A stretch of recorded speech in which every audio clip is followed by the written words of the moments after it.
Nous sommes venus ici, fruit de longs échanges entre les deux ministères pour essayer de rétablir un pont historique entre deux capitales qui incarnaient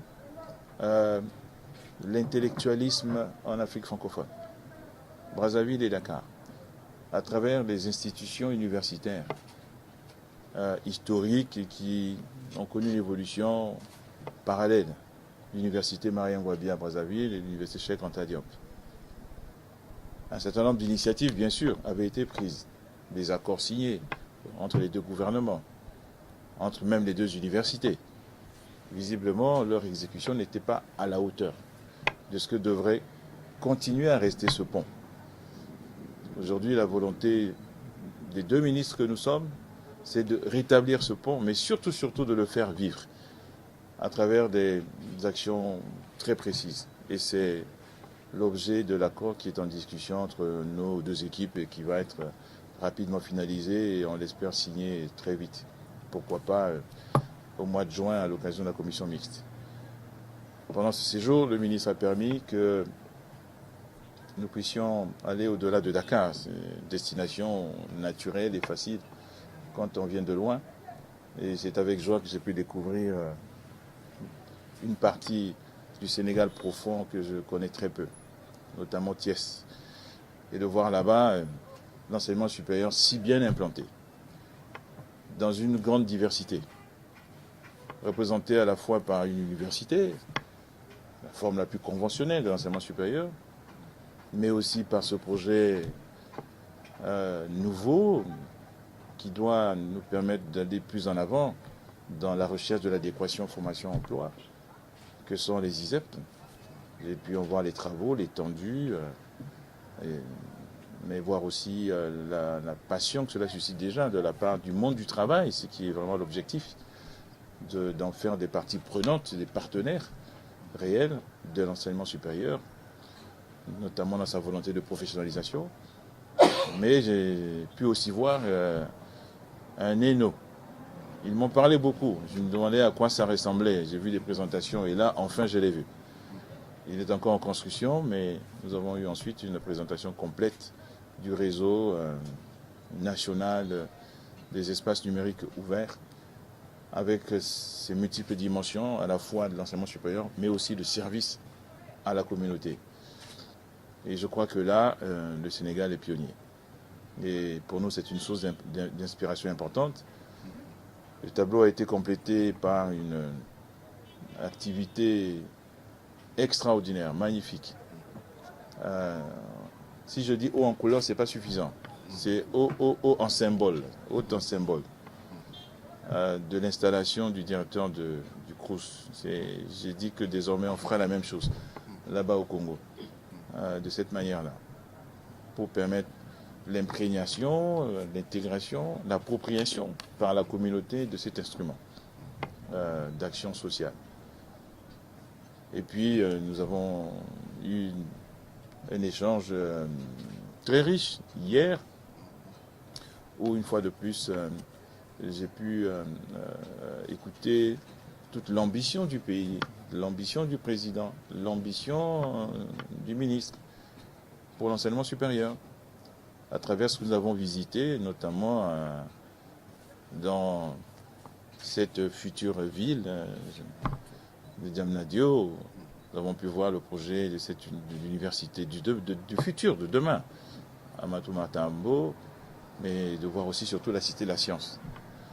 Ça va tellement vite que je ne sais pas comment on fera pour vous rattraper, mais ce qui fait ma joie, c'est que nous sommes tous convaincus aujourd'hui que nous devons raisonner pas seulement en termes de pays, ni même de sous-région, nous devons raisonner en termes de continent, avec les complémentarités nécessaires, les synergies nécessaires. Et donc ce qui est bien fait dans un pays, peut-être qu'il n'y a pas besoin, comme par le passé, comme pendant la période postcoloniale, de le répliquer à tout prix pour des raisons d'ego nationaux inutiles, et que nous devions nous inscrire dans une complémentarité totale. Donc nous verrons ce que nous pourrions faire à l'image de ça et qui viendrait compléter cet excellent travail sénégalais mais surtout africain. Des équipes des deux cabinets sont déjà à pied d'œuvre pour l'accord et reste à le finaliser. Nous pensons que dans les 2 prochains jours, il sera finalisé. Ensuite, nous entrons dans les mécanismes institutionnels et diplomatiques d'approbation et de signature des accords. Et pour offrir une certaine symbolique à la signature, on espère qu'on pourra le faire lors de la prochaine commission mixte Congo-Sénégal qui devrait avoir lieu ici au début du mois de juin. Et là, nous aurons une belle tribune pour le faire. Mais comme l'a dit le ministre, pour revenir à la première partie, il y a beaucoup de choses qui se font. Nous ne partons pas de zéro, Dieu merci. Les universitaires se connaissent, travaillent ensemble. Il est un usage que, par exemple, dans un jury de thèse, on internationalise. Et donc, en général, ça contribue à lui donner plus de notoriété. Et donc, bien souvent, il y a des échanges qui se font sur ce plan-là. Il y a ici une de nos plus grosses colonies d'étudiants dans le monde. Nous avons plus de 4000 étudiants congolais ici. Donc ce sera l'occasion, grâce à cet accord cadre, à la fois d'y mettre bon ordre, mais surtout de faire en sorte que ces étudiants tirent le meilleur profit de leur présence ici. C'est-à-dire puissent avoir accès à ce qui se fait de mieux, bien sûr en remplissant les conditions. Il n'est pas question qu'il y ait des passe-droits de quelque nature que ce soit. Mais nous allons travailler ensemble pour cela. Mais l'accord cadre sera la porte ouverte à des accords spécifiques, à des amendements entre établissements. Il y a déjà un accord entre l'Université Marien Ngouabi et l'Université Cheikh Anta Diop de Dakar. Nous allons, je l'espère, grâce à cet accord, donner l'impulsion supplémentaire pour que cet accord puisse prendre son plein envol et que réellement il soit mis en œuvre. Mais nous entrevoyons un accord entre l'université Amadou à Matambo de Diamniadio, ici, tournée vers la science et technologie, et l'université en construction chez nous, nous porte le nom du président Denis Sassou Nguesso, qui est également tournée vers les sciences et technologies. Et ainsi de suite. Mais on imagine aussi qu'il y ait des accords entre des établissements privés, des nombreux instituts qu'il y a ici et qu'il y a un petit peu chez nous, qui ont les mêmes vocations, qui ont les mêmes désirs, peuvent jouer de leur complémentarité et avoir des accords entre eux pour avoir des cursus complémentaires, avoir des cursus combinés, avoir de la co-diplomation. Et puis, il y a un domaine qui visiblement passionne les 2 ministres. C'est celui des technologies de l'information et de la communication.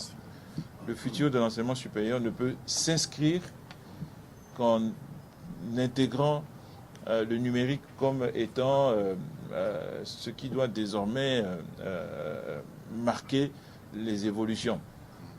Moi, j'ai l'habitude de dire que le numérique n'est pas une option. Le numérique, ça fait un moment qu'il s'impose à nous. Je dis aussi que l'Afrique n'était pas là au moment de la révolution industrielle. Et ça fait des dizaines d'années que l'Afrique essaie de rattraper cette révolution industrielle et y arrive difficilement. Ce n'est pas facile. Mais aujourd'hui, nous sommes à la révolution numérique. Et l'Afrique la voit, l'a vu arriver, la voit se dérouler, la voit se développer. Là, nous serions des criminels si nous ne sommes pas des acteurs qui permettent à l'Afrique de ne pas rater cette révolution. Et dans ce domaine, bien sûr, le numérique affecte tous les secteurs de la vie des peuples, des nations aujourd'hui. Ceux qui ont la charge de l'éducation, ceux qui ont la charge de préparer les ressources humaines dont le pays a besoin pour se développer, commettraient un crime s'ils n'inscrivent pas cette éducation dans l'aune du numérique. Et heureusement, tous les deux, nous avons la même passion. Les choses sont très très avancées ici au Sénégal, c'est assez impressionnant, mais la vision est exactement la même. Et donc nous allons nous en inspirer, nous en sommes encore aux prémices, on peut dire, chez nous, tant mieux, parce qu'on pourra vraiment éviter d'essuyer les plâtres, éviter les erreurs de natalité, et puis saisir tout ce qui a bien fonctionné et puis essayer d'en tirer profit. Donc là, pour nous, tous les deux, visiblement, c'est un domaine transformationnel. C'est vraiment, voilà, si on veut s'inscrire dans la cour des grands, et c'est la volonté, et c'est possible, eh bien, il faut que cette balle soit saisie au bon. Donc tout ça, va se décliner dans les semaines, les mois à venir tranquillement. Durant ces jours, aussi bien à Dakar, à Thiès, à Diamniadio et à nouveau à Dakar, compris que nous étions en train de réaliser les mêmes visions de l'enseignement supérieur, de la recherche pour nos différents pays et vision de nos deux présidents qui sont des amis et frères, le président Macky Sall et le président Sassou Nguesso. Et c'est heureux que ce soit deux pays liés par l'histoire, puisqu'au Sénégal, on rappelle toujours Brazzaville, et chez Brazza aussi, on rappelle Dakar, et qui sont des capitales qui ont accueilli des moments historiques de l'évolution intellectuelle et culturelle de notre continent. Et ces échanges vont aboutir à un accord cadre. Nos deux équipes y ont déjà discuté. Il reste juste à le finaliser. Et comme l'a dit mon frère et ami, au mois de juin prochain, nous espérons, dans le cadre de la commission mixte Congo-Sénégal, pouvoir procéder à la signature de cet accord cadre. Déjà, nos étudiantes et étudiants n'ont pas attendu, puisqu'ils sont dans les deux pays. Nos enseignants-chercheurs se connaissent. Nos universités ont des relations. Il s'agit de renforcer cela et de l'inscrire, évidemment, dans cette vision nouvelle de l'enseignement supérieur et de la recherche.